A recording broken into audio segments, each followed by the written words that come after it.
감사한 내용을 먼저 나누겠습니다. 지난주 오예배를 마치고 축구 선교회에 총회 및 송년회 밤이 있다 그래서 초대를 받고 갔습니다. 얼마나 많은 사람이 모이는지 몰라요. 온 가족들이 다 모이는데 특별히 애 셋인 집이 그렇게 많더라고요. 그러니까 무지 많았는데, 원래 축구 선교회가 우리가 시작할 개척 때부터 있었다가 없어졌다가 있다가 없어졌다가 하다가 한 4년 전부터 신실한 일꾼들이 헌신적인 노력을 통해서 4년 동안 꾸준히 잘 모여주셔서 이 축구 선교를 통해 우리 교회 오신 분들이 꽤 많습니다. 얼마나 그 전도와 양육에 큰 일을 했는지 몰라요. 근데 이 일을 위해서는 몇 명이 헌신이 있었어요. 아주 뜨거운 헌신이 있었고, 더 놀라운 것은 그 뒤에 가족들이 협조가 있었어요. 가족들이 도와주지 않으면 남자분들이 마음껏 운동 못합니다. 그 가족들의 수고와 섬김까지도 감사를 드리고요. 하나님께서 우리에게 좋은 선교회를 주셨는데, 우리 성도님들, 남자분들, 축구하시는 분들 많이 동참하시면 좋겠습니다. 두 번째는 지난 목요일날 성맥 8기가 증도여행을 갔는데요.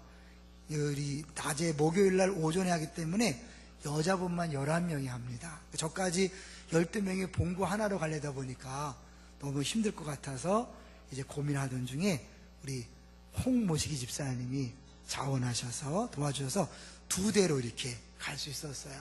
섬겨서 감사하고, 하나님이 함께 하신다는 것을 보여주는 놀라운 증거들이 몇 군데 있었습니다. 그래서 하나님께서 우리 성도님들의 기도를 들으시고 우리 성도들이 가는 곳마다 은혜를 부어주시는구나 하는 것들을 느낄 수 있었어요. 감사합니다.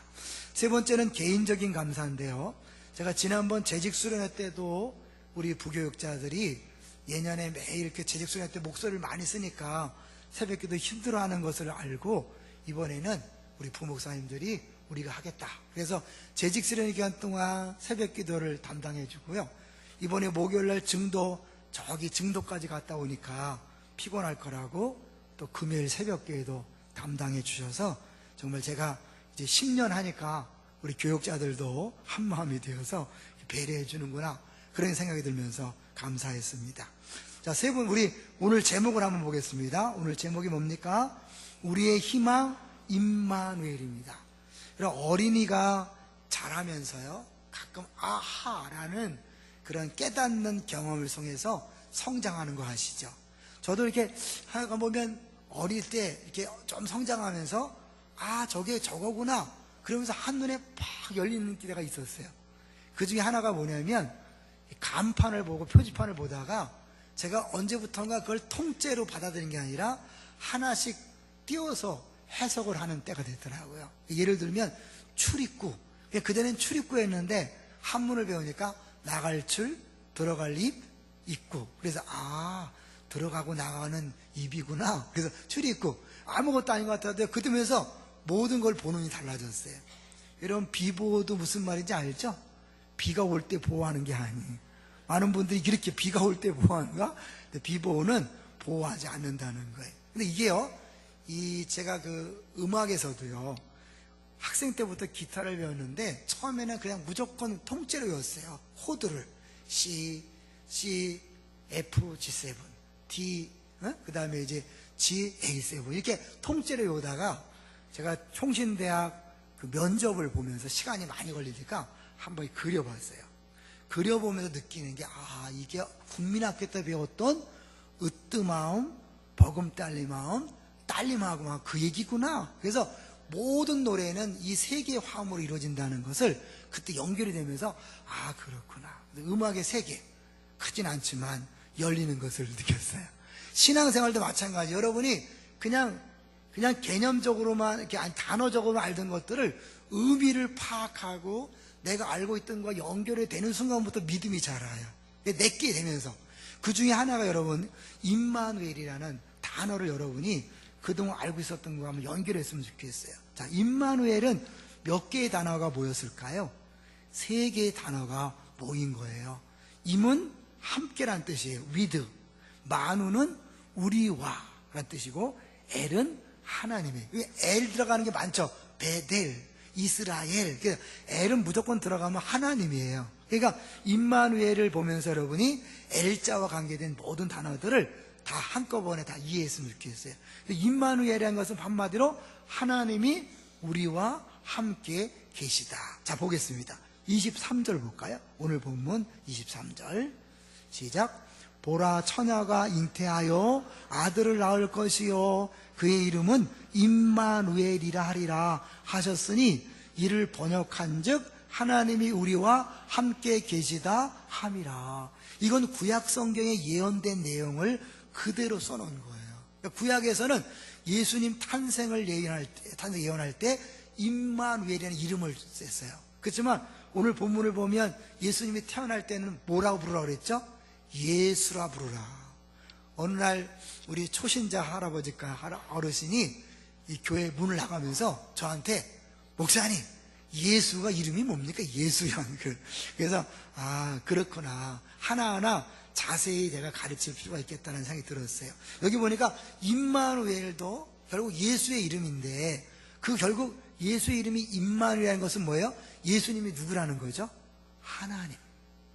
예수님이 이 땅에 오셨을 때 그분에게 임마누엘이라고 이름을 붙인다는 것은 그분이 하나님으로서 이 땅에 오셔서 우리와 함께 한다는 뜻이구나. 그런 생각을 해야 되는 거죠. 자, 그런데 하나님이 함께 하신다면 어떤 일이 벌어질까요?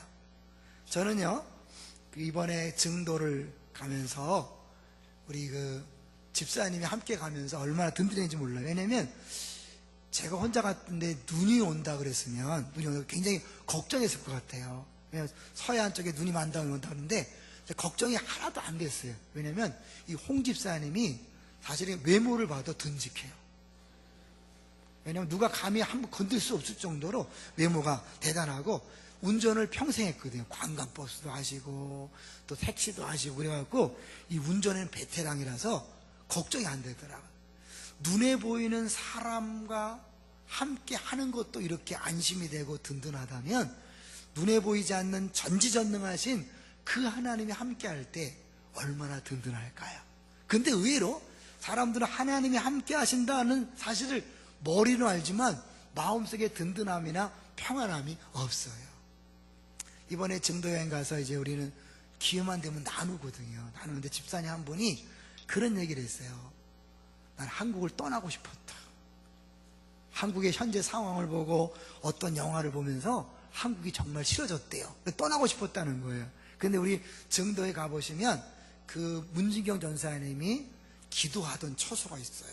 가장 높은 곳인데 바위가 있고 거기 내려다보면 한반도 모양의 숲이 있어요. 그래서 한반도 지도가 보여요. 그걸 놓고 계속 기도했다는 사실을 우리에게 설명하면서 그 목사님이 두 손 들고 기도하게 했어요. 다 함께 기도하고 딱 마쳤는데요, 해가 반짝 뜨는 걸 보면서 하나님 기도 응답한 것을 경험했는데, 이제 그때 하고 나서 느낀 게 뭐냐면 이 집사님이 내가 한국을 싫어하고 떠날 생각만 했지 한국을 위해 기도할 생각을 못했다라고 이렇게 고백하더라고요. 한국 지금 진짜 어렵죠. 힘들죠. 깜깜하죠. 한 7년 전쯤에 그런 기사가 났었어요. 희망의 사다리가 사라졌다. 계층 간 이동에 사다리가 사라져서 이젠 개천에서 용인한다는 말이 통하지 않는다. 계속 빈부의 대물림이 이루어지고 한 번 가난한 사람은 영원히 가난하고 한 번 계층이 정해지면 그것이 벗어날 수 없는 것이 한국이다. 희망이 보이지 않는다. 그런 거예요.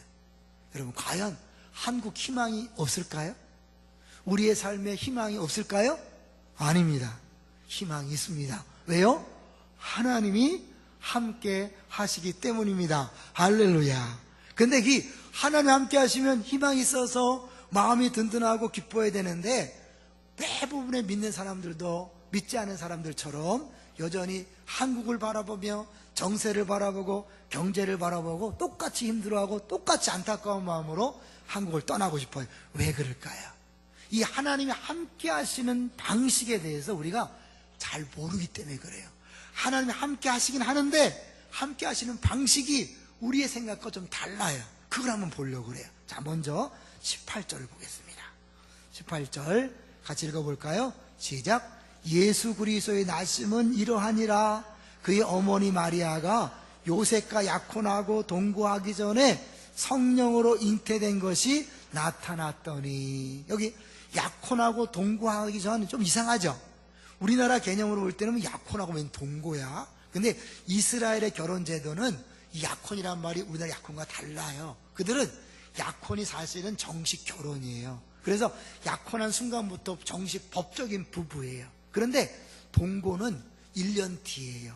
왜 그러냐면 1년 동안 동거하지 않음으로 말미암아 이 처녀가 진짜 처녀임을 입증할 기회를 주는 거예요. 1년 동안 따로 떨어져 사는데 그 사이에 애가 생기면 어떻게 되는 거예요? 그거는 반드시 이 남자를 만나기 전에 다른 남자와 관계를 맺었다는 증거잖아요. 이제 그런 오해나 그런 것들을 없애기 위해서 1년 동안 별거를 해서 깨끗하다는 것을 입증하고 1년 뒤에 같이 사는 거예요. 근데 그런 동거하기 전에 1년 동안 떨어져 있는 기간 중에 이 마리아가 덜컥 임신을 했어요. 여기 성령으로 잉태됐다고 하지만 당시 주변 사람들은 어떻게 했어요? 저거 뭐 사고를 쳤구나, 얌전한 저거 이렇게 하는 거죠. 그런데 이 19절, 그런 일이 벌어졌을 때 남편 요셉이 어떻게 반응했나 볼까요? 시작. 그의 남편 요셉은 의로운 사람이라 그를 드러내지 아니하고 가만히 끊고자 하여. 20절. 이 일을 생각할 때에 주의 사자가 현몽하이르되 다윗의 자손 요셉아, 내 아내 마리아 데려오기를 무수하지 말라. 그에게 잉태된 자는 성령으로 된 것이라. 여기서 요셉을 부를 때 굳이 다윗의 자손이라고 부르는 이유가 뭘까요? 한번 또 머리를 생각해 보세요. 이 다윗의 자손이라는 것은 예수님에게 굉장히 중요해요. 왜? 다윗 왕의 후손으로 와야 그 왕이거든요. 자, 그래서 1장 1절로 가보세요. 1장 1절. 여러분 알고 있던 거 연결을 시켜야 돼요. 자, 1장 1절 시작. 아브라함과 다윗의 자손 예수 그리스도의 계보라. 뭐예요? 예수님은 아브라함의 후손으로 오셨고 다윗의 후손으로 오셨어요. 그런데 생각해 보세요. 성령으로 잉태됐잖아요. 요셉의 씨를 받지 않았잖아요. 요셉과 상관없잖아요. 근데 어떻게 다윗의 자손이죠? 네, 그것이 이스라엘의 결혼 제도에 딱 맞는 거예요. 이 약혼만 해도, 정혼만 해도 그때부터 법적인 부부가 됐기 때문에 그 위에 태어난 아기는 요셉의 후손으로 족보에 올라가는 거예요. 법적으로 요셉의 아들이, 그러니까 요셉의 다윗의 자손이니까 예수님도 뭐예요? 다윗의 자손이 된 거예요. 그러나 예수님은 죄 없어야 되니까, 만약에 사람의 씨를 받고 태어나면 죄인으로 태어나는 거잖아요.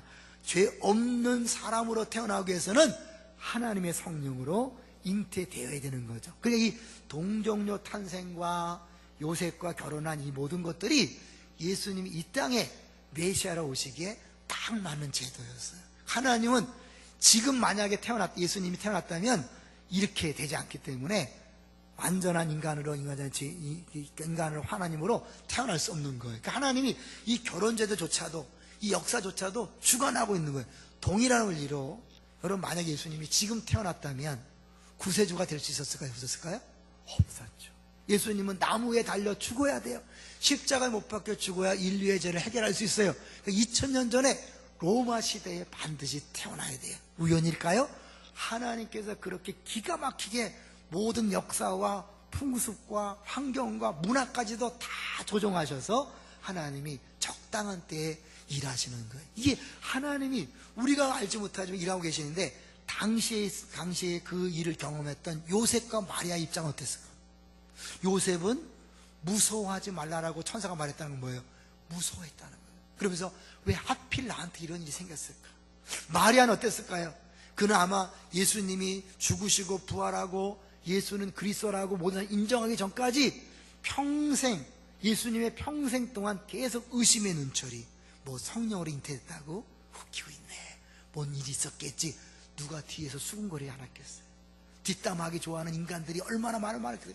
그걸 다 감당해야 돼요. 여러분, 하나님이 일하시는 현장, 하나님이 일하시는 주인공이 두려움과 부끄러움과 수치를 당한다는 거 이해되지 않잖아요.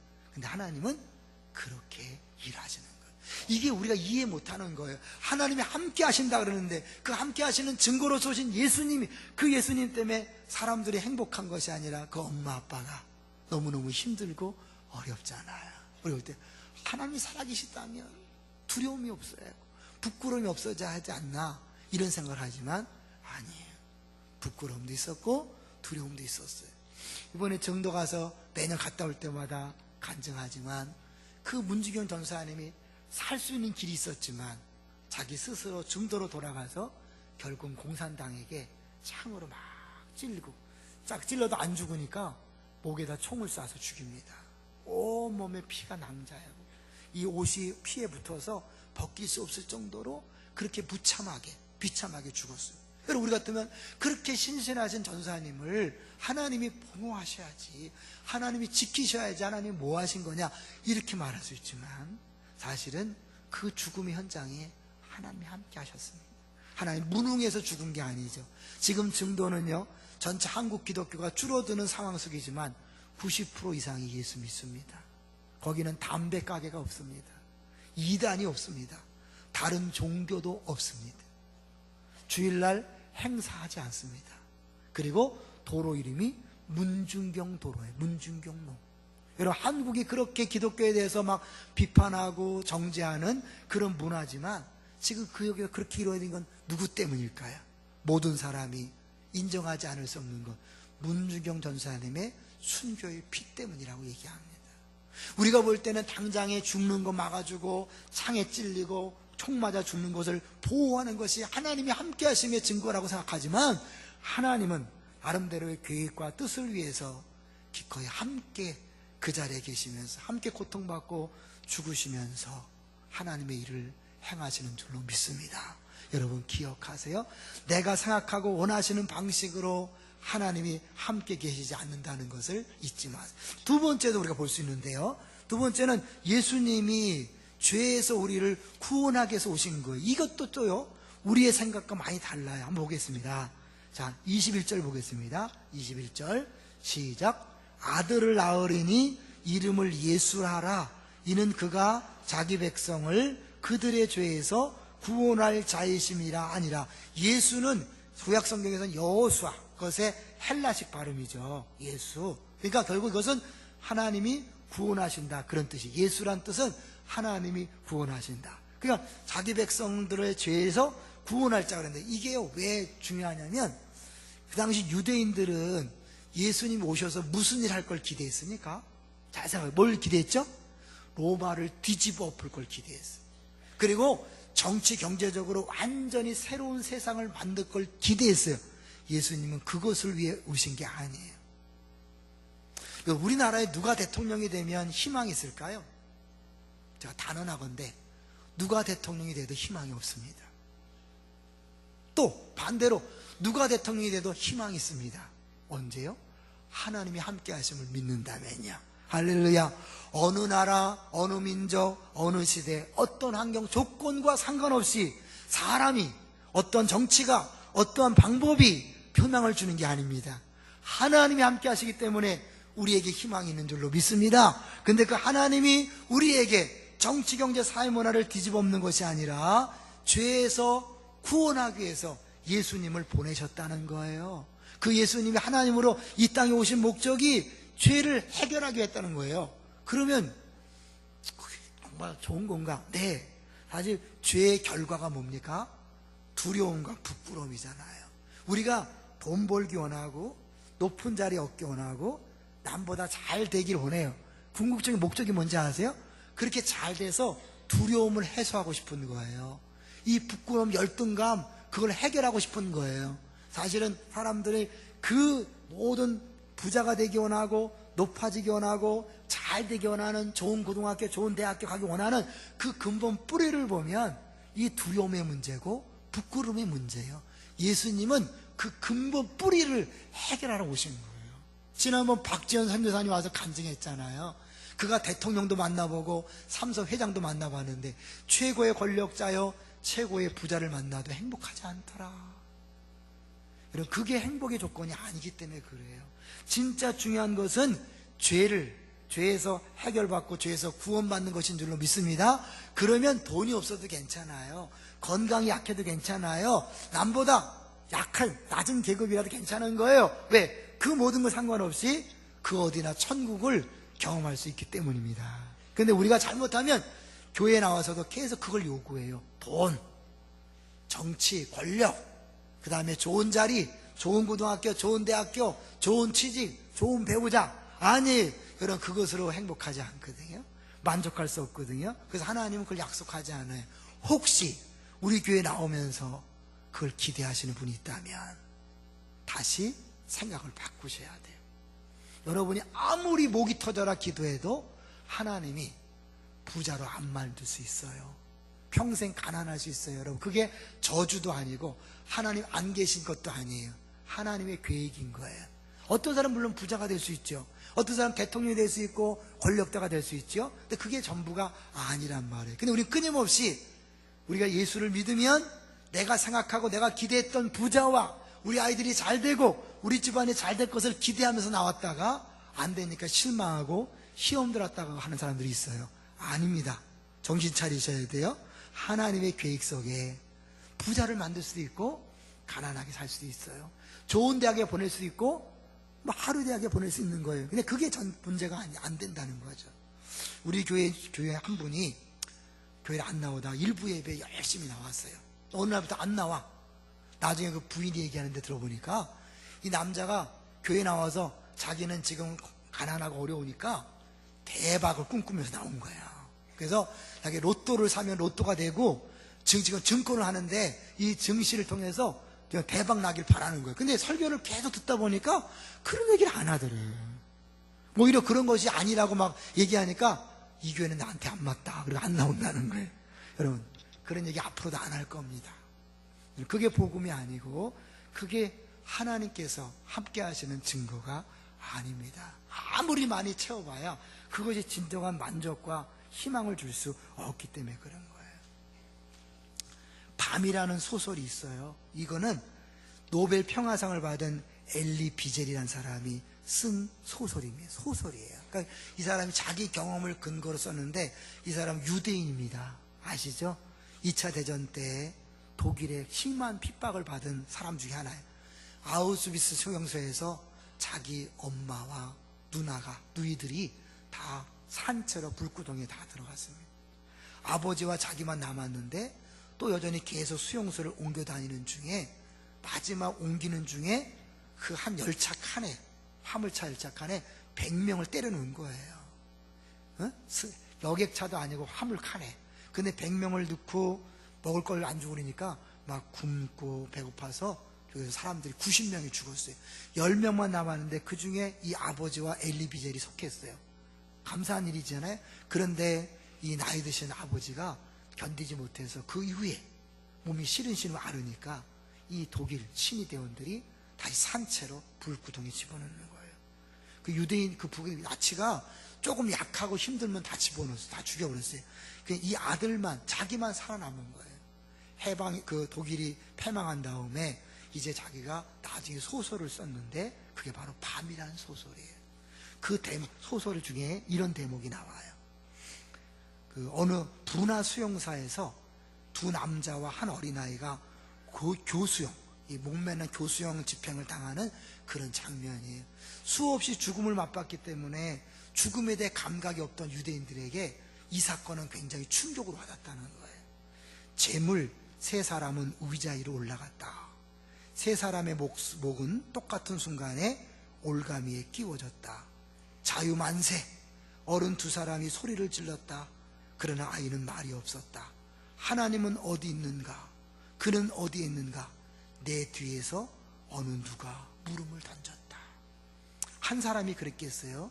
거의 모든 사람이 그랬겠죠. 하나님은 어디 있는가? 그는 어디 있는가? 수용소 소장의 신호가 있자 새 의자가 쓰러졌다. 수용소 전역에 정적이 꽉 끼쳤다. 지평선 위로 해가 넘어가고 있었다. 탈모. 수용소 소장이 고함쳤다. 쉰 목소리였다. 우리는 울고 있었다. 창모. 그리고 분열 행군이 시작되었다. 두 어른은 이미 살아있지 않았다. 그들의 늘어진 혀는 부어오른 채 푸른 색깔로 변해 있었다. 그러나 세 번째 줄은 아직 움직이고 있었다. 몸이 너무 가벼웠기 때문에 아이가 아직 살아 있었던 것이다. 아이는 반 시간 이상이나 거기에 그대로 두어져 산과 사이의 갈림길에서 버둥거렸고 우리의 눈앞에서 단말마의 고통을 서서히 당하면서 죽어갔다. 우리는 소년의 얼굴을 똑바로 쳐다봐야 했다. 내가 그 앞을 통과했을 때 소년은 아직 살아있었다. 그의 혀는 여전히 붉었고 그 두 눈도 아직 흐려지지 않았다. 잘 들으세요. 내 뒤에 있는 사람이 또 물음을 던지는 소리가 들렸다. 하나님은 지금 어디에 있는가? 그때 나는 나의 내면에서 그에게 대답하는 어떤 음성을 들었다. 그분이 어디 있느냐고? 그분은 여기 있어. 여기 저 교수대에 매달려 있어. 그분이 어디 있느냐고? 그분은 여기 있어. 여기 저 교수대에 매달려 있어. 예수님이 십자가에 못 박힐 때 사람들은 소리 질렀습니다. 네가 메시아라면 내려와봐라. 네가 하나님의 아들이라며, 하나님이라면 너부터 구원해라. 예수님이 그냥 무기력하게 죽었습니다. 비참하게 죽었습니다. 그러나 그 죽음이 하나님의 무능한 표시가 아니죠. 예수님이 죽었기 때문에 인류의 저주가 해결되었고 죄의 문제가 해결되었고 부활하심으로 전 인류가 구원받은 줄로 믿습니다. 우리가 생각하는 방식과 다르게 하나님은 일하시기 때문에 우리가 자꾸 헷갈리는 거예요. 하나님 살아계신 거 맞는가? 하나님 과연 어디 계신가? 저는요, 이거를 준비하다가 이 1908기의 집사님 한 분의 고백을 기억났어요. 이 집사님이 어린아이가 연필에 찔려서 계속 고통을 당하는데 엄마로서 어떻게 해줄 줄 모르는 거예요. 애가 아프다고 우는데 어떻게 해줄 줄 몰라 안타까워 기도하다가 깨달았대요. 아, 우리 아이가 아파할 때 예수님이 함께 하시는구나. 예수님이 함께 하신다는 것을 거기서 깨달았다는 거예요. 보통 생활 속에서는 경험할 수 없는 하나님의 임재의 경험을 할 수 있는 거죠. 여러분, 모든 종교는요, 신에게 가까이 가기 위해서 돌을 닦으라고 말하는 거 아시죠? 대표적인 게 불교잖아요. 여러분, 부처는요 구원을 약속하지 않았죠. 너희들이 스스로 돌을 닦아서 부처가 되라. 그래서 엄밀히 말하면 불교는 종교가 아니라 철학이라고 말하기도 하잖아요.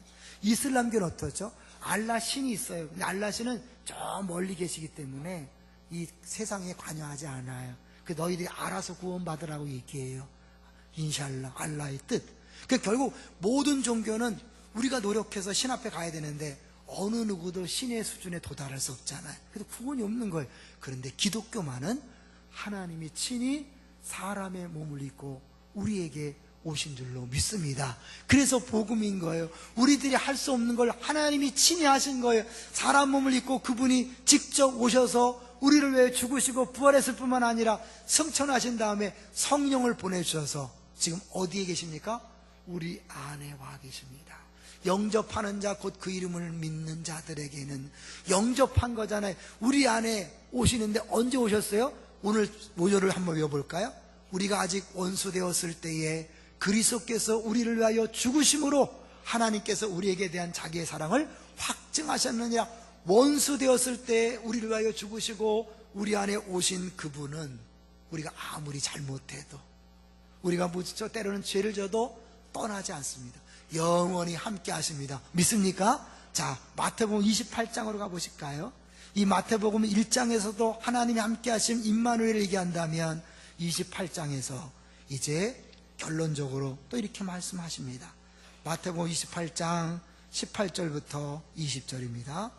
같이 읽어볼까요? 시작. 예수께서 나와 말씀하여 이르시되 하늘과 땅의 모든 권세를 내게 주셨으니 그러므로 너희는 가서 모든 민족을 제자로 삼아 아버지와 아들과 성령의 이름으로 세례를 베풀고 내가 너에게 분부한 모든 것을 가르쳐 지키게 하라. 볼지어다 내가 세상 끝날까지 너희와 항상 함께 있으리라 하시니라. 어떻게 한다고요? 세상 끝날까지 너희와 항상 함께 있으리라. 옆에서 필요하면 전화해. 그게 아니에요. 우리 안에 함께 계세요. 여러분이 아파할 때 그 자리에 함께 계시는 거예요. 여러분이 신음할 때 그 자리에 함께 하시는 거예요. 여러분이 절망스러운 상황을 만났을 때 그 자리에 함께 하시는 거예요. 그 하나님은 전지전능한 분입니다. 영원 불변한 분입니다. 우리를 사랑하는 분입니다. 그래서 우리는 희망의 끈을 놓지 않을 수 있는 거죠. 마지막으로 에드가 알버트 게스트가 쓴 꿈이라는 시를 읽어드리고 마치려고 합니다. 하나의 깨어진 꿈은 모든 꿈의 마지막이 아니다. 하나의 부서진 희망은 모든 희망의 마지막이 아니다. 폭풍과 비바람 너머로 별들은 빛나고 있으니 그대의 성곽들이 무너져 내릴지라도 그래도 다시 성곽 짓기를 계획하라. 비록 많은 꿈들이 재난에 무너져 내리며 고통과 상한 마음이 세월의 물결에서 그대를 넘어뜨릴지라도 그래도 신앙에 매어 달리라. 그대의 비밀한 공포가 아직도 그대를 주장하는 동안, 그대의 비밀한 공포가 아직도 그대를 주장하는 동안 신앙에 매어 달리라고 말합니다. 마지막이 중요합니다. 그리고 그대의 눈물에서 새로운 교훈을 배우기를 힘쓰라. 그대의 눈물에서 새로운 교훈을 배우기를 힘쓰라. 우리가 아파할 때, 힘들어할 때 하나님은 함께 하시면서 우리에게 십자가를 알게 하십니다. 하나님 마음을 알게 하십니다. 그래서 그 사랑을 더 알아가게 하십니다. 그 사랑의 길이와 높이와 깊이를 알아가게 하십니다. 우리 성찬식을 합니다. 여러분, 성찬식은 주의 죽으심을 기념하는 것입니다. 기념은 단순히 기억하는 것이 아니라 그 현장에 우리가 가 있는 것입니다. 예수님의 십자가상에서 흘리신 피, 찢어진 살을 여러분이 눈으로 보고 직접 만지는, 그 먹고 마시는 그런 기회입니다. 아무쪼록 이 시간에 다시 한번 하나님 우리와 함께 하시되, 우리가 생각하는 방식으로, 우리가 원하는 방식으로, 우리가 기대하는 방식으로 함께 계시지 않기 때문에 자꾸 흔들리지만, 하나님은 언제나 분명히 우리와 영원토록 함께 하신다는 사실을 잊지 마시기를 주의 이름으로 축원합니다.